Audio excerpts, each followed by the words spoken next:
Hi, my name is Aaron Weintraub. I'm a VFX Supervisor at MPC Toronto. I worked on Pinocchio, as well as Roma, West Side Story, Scott Pilgrim vs. the World, Tron Legacy, Ben-Hur, Dawn of the Dead, Shazam, I guess Molly's Game, a lot of other projects.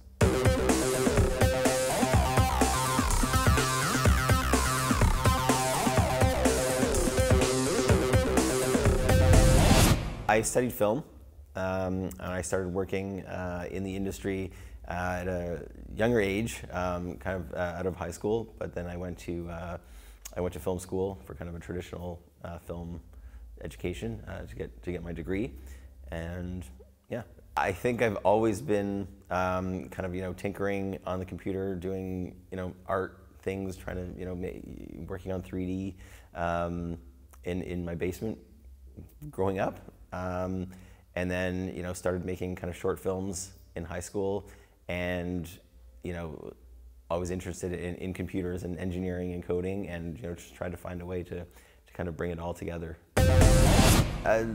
I've been interested in films that inspired me, probably films like, I love Stanley Kubrick and David Lynch, probably my, kind of two favorite directors, but also films like The Godfather, I really loved growing up.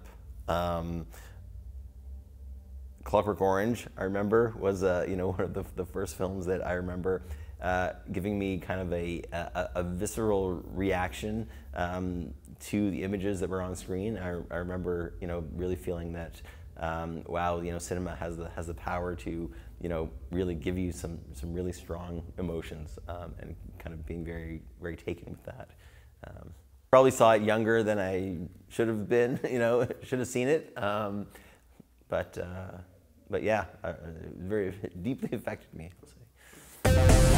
I will supervise projects, films, as a visual effects supervisor, including kind of going out on set and then bringing the work back, doing the all the post-visual effects work in it. I also manage a team of the supervisors there, so mentor them and kind of watch their projects go through the pipeline, building the team, maintaining the studio. I also work with the heads of the department to make sure that our pipeline is in order, and we're able to do the kind of work that we want to do. We work kind of hand in hand with the director to make sure that that their vision is coming to the screen, that we're servicing the film, and that we use our expertise to deliver the images and the vision that they have for the story. On Roma, we did a lot of the work of building up the old, the 1970s Mexico. It's kind of the Mexico of Alfonso's vision of how he remembered his past. One of the challenges on that film was it wasn't really building Mexico as it was. It was his memory of it. So there was a lot of work with the production designer and with Alfonso, kind of back and forth, with kind of historical photographs and recollections, but more about the memory of what it was. So it wasn't necessarily matching exact photograph reference. It always had to go through this filter of Alfonso's memory, and that's what became what we see in the final film. So shots where we are extending the streets and extending buildings and doing all that. We had guides from the designer in terms of what that was all supposed to look like, which wasn't necessarily the photographic reference. But on that film, we didn't work directly with him. We worked through, there was a supervisor at MPC. We were working on that as Mr. X, and Mr. X worked for MPC, so we didn't have a direct contact with Alfonso on that one. But it wasn't so much storyboards. No, we just kind of got the brief of what we needed to do. So, yeah. With West Side Story for us, again, it was a lot about creating the period environment. Obviously it was shot, photographed in New York City in modern times. So really it was about, making the environment work for the historical time when the movie took place. So, removing a lot of modern elements, you know, a lot of buildings and signs and graffiti, and just to, you know, enhance the world and bring it into the, you know, the scope of the place where the story was being told.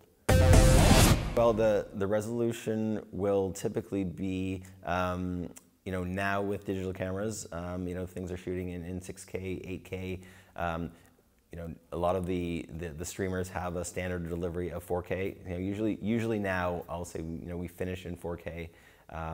You know, a lot of the times coming up, film was traditionally always 2K resolution, but you know, go back far enough and we're working at NTSC resolution, 720 by 46 with a 0.9 aspect ratio. But I would say, by and large today, if it's a strictly theatrical only release, which is also pretty rare these days, maybe you get away with 2K. But if it's going for streaming, yeah, 4K is kind of our standard.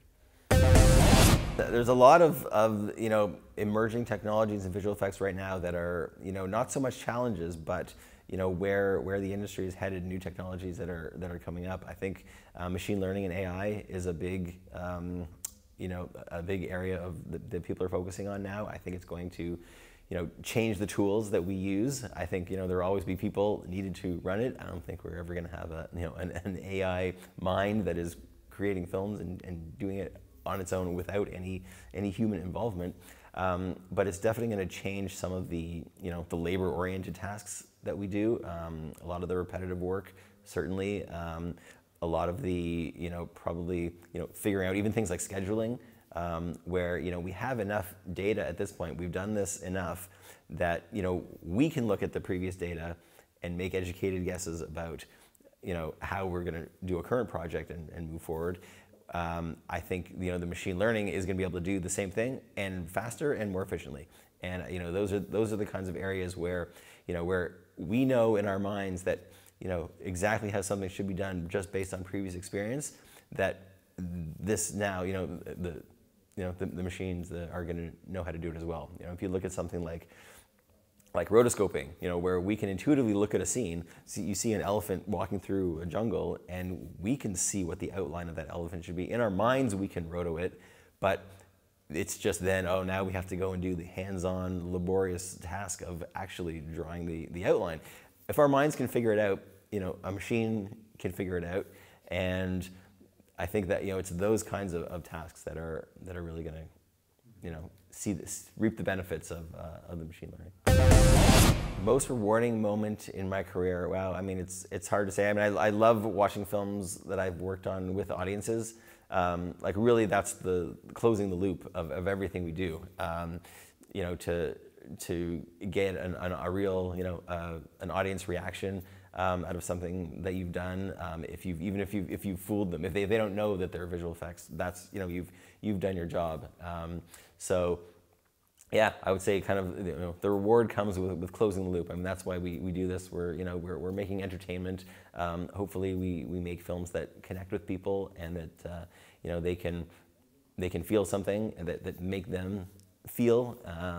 You know, using the power of cinema. So, you know, that's great. I mean, seeing that is the reward.